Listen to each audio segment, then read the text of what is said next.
राम राम राम हरे हरे हरे. नमस्कार, आपण पाहत आहात पुणे लाईव्ह न्यूज. पाहुयात आज दिवसभरातील ठळक घडामोडी. मागासवर्गीय महिलेची फसवणूक करून जमीन लुबाडल्याने खेडमधील वकिलावर अॅट्रॉसिटी अंतर्गत गुन्हा दाखल करण्यात आलाय. रंजना यशवंत गायकवाड राहणार पिंपरी बुद्रुक येथील मागासवर्गीय महिलेची फसवणूक करून कुलमुखत्यार पत्र दीपक पवार यांनी स्वतःचे नावे नोंदवून घेतले.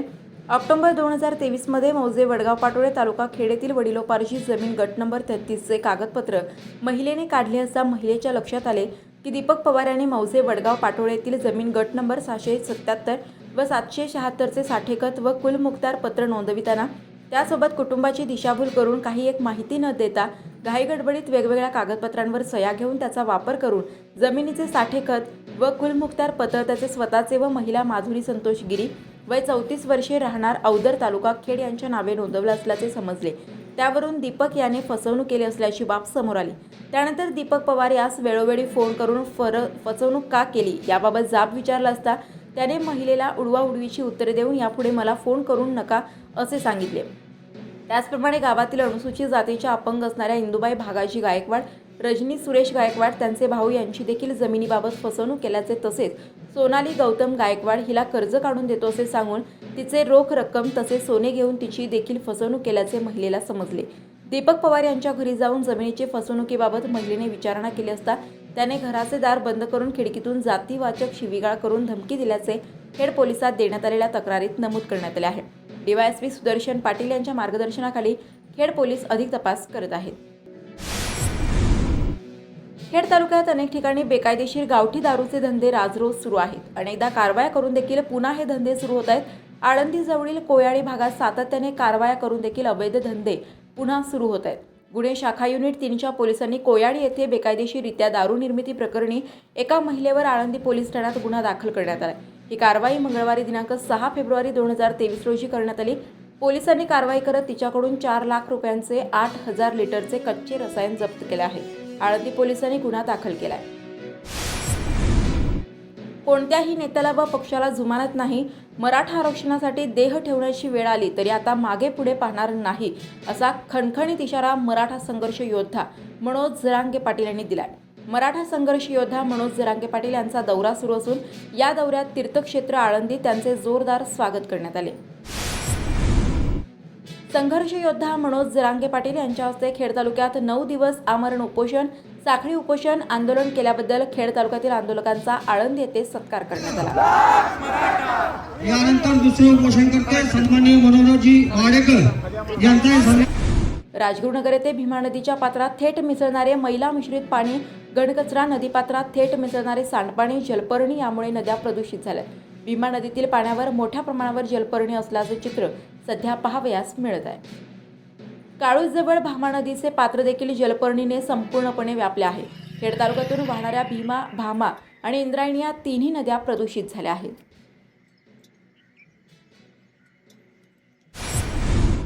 अंगणवाडी कर्मचाऱ्यांनी दिनांक 4 डिसेंबर 2023 रोजीपासून 53 दिवसांचा मोठा संप केला होता. संप काळात ज्या सेविका मदतनीस यांना सेवेतून कमी केले होते त्यातील 132 अंगणवाडी सेविका मदतनीस यांना सेवेत आज रुजू करून घेतले असल्याचे संघटनेच्या वतीने सांगण्यात आले.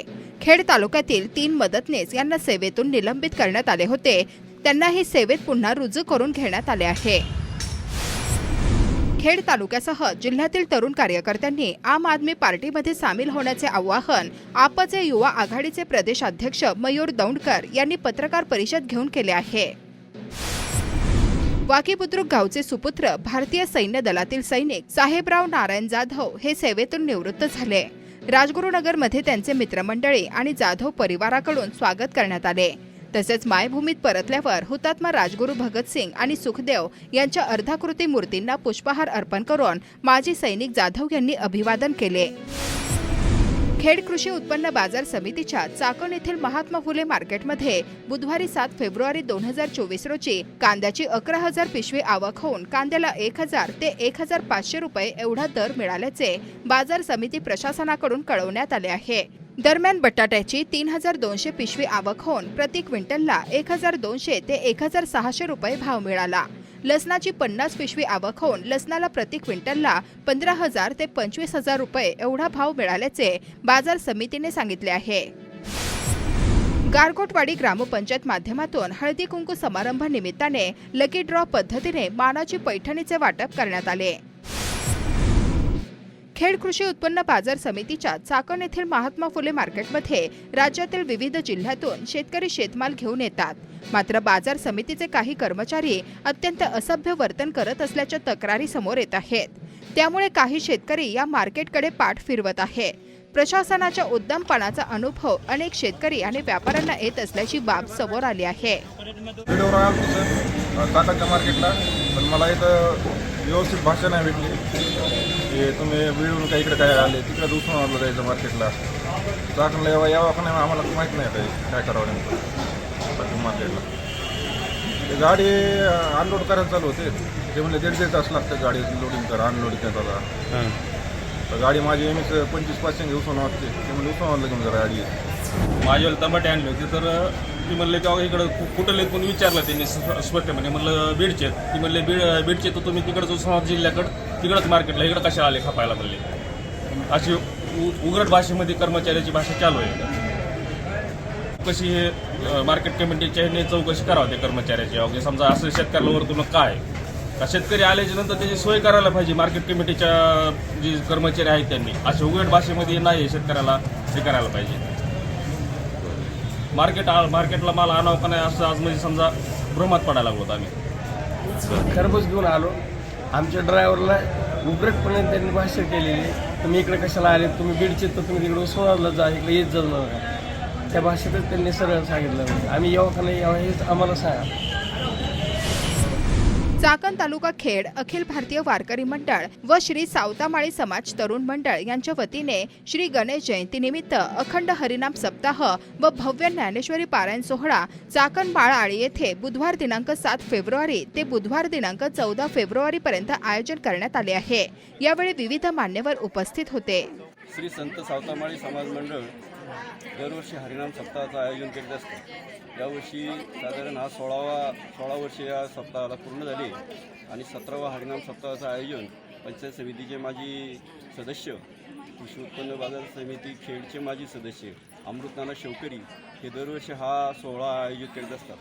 हा चाकण आणि चाकणच्या परिसरामध्ये अत्यंत नावाजलेला असा हा सोहळा आणि आमचे धार्मिक येथील मार्गदर्शक मुक्ताजीदादा नाणेकर यांनी थोड्या वेळापूर्वी एक सांगितलं की हा एकमेव असा सप्ताह आहे की या ठिकाणी कधी कोणत्याही प्रकारची मीटिंग होत नाही. हरिभक्त पारायण यांच्या माध्यमातून अखंड हरिनाम सप्ताहाचा विनापूजनाचा कार्यक्रम आज या ठिकाणी संपन्न होत असताना या अखंड हरिनाम सप्ताहाला ज्ञानयज्ञाला नामयज्ञाला या ठिकाणी मी माझ्या भारतीय जनता पक्षाच्या सर्व कार्यकर्त्यांच्या वतीने संत सावतामाळी समाज तरुण मंडळ आयोजित अखंड हरिनाम सप्ताह वर्ष 17वे आजपासून कलशपूजन व विनापूजन कार्यक्रमापासून सुरुवात होत आहे. येथून पुढे सतत 8 दिवस विविध प्रवचनकारांच्या माध्यमातून इथं प्रवचनरूपी सेवा कीर्तनरूपी सेवा देण्यात येणार आहे. तरी सर्व नागरिकांना आवाहन करेन की आपण सर्वांनी या कीर्तन सेवेचा लाभ घ्यावा. तसेच गणेश जयंतीच्या दिवशी ग्रामप्रदक्षिणा व 14 तारखेला काल्याचा इथं कार्यक्रम होणार आहे. तरी सर्वांना आवर्जून विनंती करेन की सर्वांनी या कार्यक्रमास उपस्थित राहावे. तसेच मी माझ्या वैयक्तिक नितीन मावळ परिवाराकडून तसेच संत सावतामाळी समाज तरुण मंडळाकडून व समस्त चाकणकर ग्रामस्थांच्या वतीने या कार्यक्रमाला सदिच्छा शुभेच्छा. खेड तालुक्यातील दस्त नोंदणी कार्यालयात जाणाऱ्या सर्वसामान्य नागरिकांची अडवणूक केली जात असल्याचे अनेक प्रकार समोर येत आहेत. याचा अनुभव नुकतेच सैन्यातून निवृत्त होऊन आलेले माजी सैनिक साहेबराव जाधव यांना देखील आला आहे. नागरिकांच्या या अडवणुकीबाबत माजी सैनिक जाधव यांनी काय सांगितलंय ते पाहूयात. नमस्कार, मी साहेबराव नारायण जाधव, माजी सैनिक, राहणार वाकी बुद्रुक. मी खेडमध्ये नोंदणी कार्यालय नंबर 1 या ठिकाणी डिसेंबर 2023मध्ये माझ्या फ्लॅटचे एक खरेदी विक्री नोंद करण्यासाठी गेलो असताना त्या ठिकाणी भोगवटा प्रमाणपत्राची मागणी करण्यात आली आणि भोगवटा प्रमाणपत्र नसल्याने नोंदणी होणार नाही अशा पद्धतीने तेथील अधिकाऱ्यांनी माहिती दिली.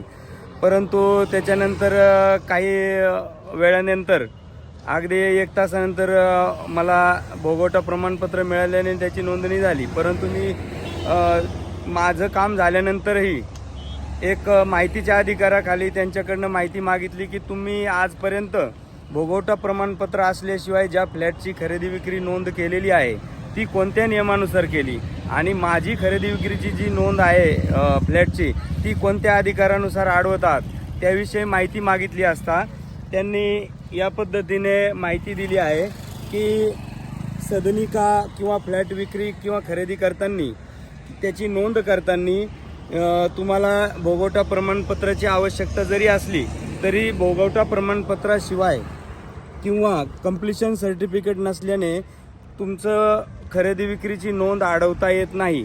म्हणून आपल्या तालुक्यातील तसेच इतर तालुक्यातील पुणे जिल्ह्यातील सर्व फ्लॅट धारकांना माझी विनंती आहे की तुमच्या फ्लॅट ज्या बिल्डिंगमध्ये आहे त्या बिल्डिंगमध्ये जरी भोगवटा प्रमाणपत्र बिल्डरने दिले नसेल किंवा पूर्णत्वाचा दाखला नसेल तरीही तुमच्या खरेदी विक्रीची नोंद होऊ शकते. कोणतेही नोंदणी कार्यालय हे तुमची खरेदी विक्री अडवू शकत नाही आणि त्याच्या कारणाखाली कोणत्याही एजंटला एकही रुपया द्यायचं कारण नाही आहे. जर कोणी एजंट याच्या खरेदी विक्रीसाठी केवळ भोगवटा प्रमाणपत्र नाही असे म्हणून पैसे मागत असेल तर त्याची तक्रार निश्चितपणे अँटी करप्शन ब्युरोला करा किंवा ते संबंधित माहिती ही त्यांच्या सिनियर अधिकाऱ्यांपर्यंत पोहोचवा जेणेकरून हा जो भ्रष्टाचार या ठिकाणी चाललेला आहे हा बंद होईल. धन्यवाद. खेड तालुका पत्रकार संघाच्या अध्यक्षपदी गणेश फलके, उपाध्यक्षपदी राजेंद्र मांजरे व सचिवपदी शरद भोसले यांची बिनविरोध निवड झाल्याबद्दल वारकरी मंडळाचे संचालक विनोद महाराज महाळुंकर यांनी नूतन पदाधिकाऱ्यांचा सत्कार केला. खेड कृषी उत्पन्न बाजार समितीच्या चाकण येथील महात्मा फुले मार्केटमध्ये बुधवारी 7 फेब्रुवारी 2024 रोजी तरकारी मालाची आवक आणि भाव काय होते ते जाणून घेऊया. खेड कृषी उत्पन्न बाजार समिती उपबाजार महात्मा फुले मार्केट या ठिकाणी पालेभाज्यांची आवक ही मोठ्या प्रमाणात झालेली, त्याचप्रमाणे फळभाज्यांची सुद्धा आवक झालेली, परंतु भाव पालेभाज्यांचे अतिशय गडगडलेले आहेत. पालेभाज्या 2 ते 3 रुपयाच्या दरम्यान पालेभाज्याचे भाव आहे. कोथिंबीर असेल, कोथिंबीर सुद्धा 2 ते 3 रुपयाला आहे. त्याच्यानंतर मेथी असेल, मेथी सुद्धा 2 ते 3 रुपयाला आहे. शापू सुद्धा 2 ते 3 रुपयाला गड्डी आहे. त्याचप्रमाणे पालक सुद्धा 3 ते 4 रुपयाला गड्डी आहे. त्याचप्रमाणे फळभाज्या असेल, फळभाज्यांचे भाव जरा थोड्यापैकी बरे. कोबी असेल, कोबी 10 ते 15 रुपये किलो आहे. फुलावर सुद्धा 10 ते 15 रुपये किलो आहे. वांगे असेल, वांग्याला तर बिलकुल बाजार भाव नाही. वांगी 10 ते 15 रुपये किलो आहे. टमाटी 20 ते 25 रुपये किलो आहे. कारली सुद्धा 30 ते 35 रुपये किलो आहे.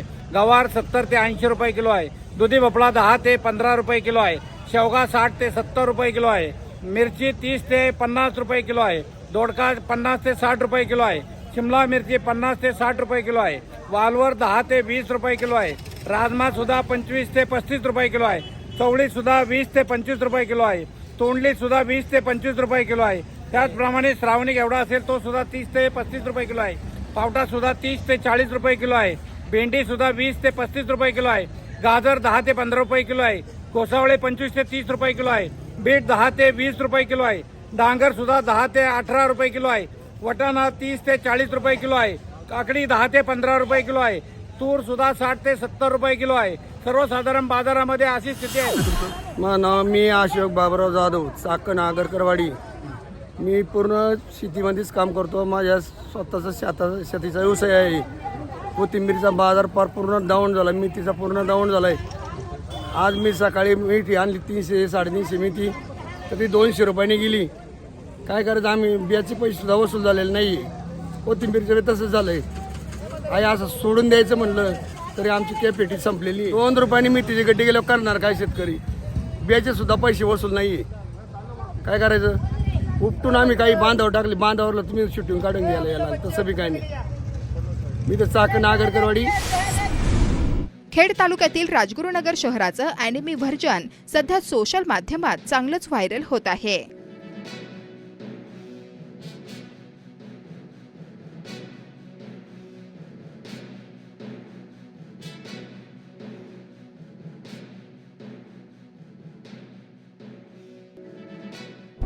नमस्कार, आपण पाहत आहात पुणे लाईव्ह न्यूज.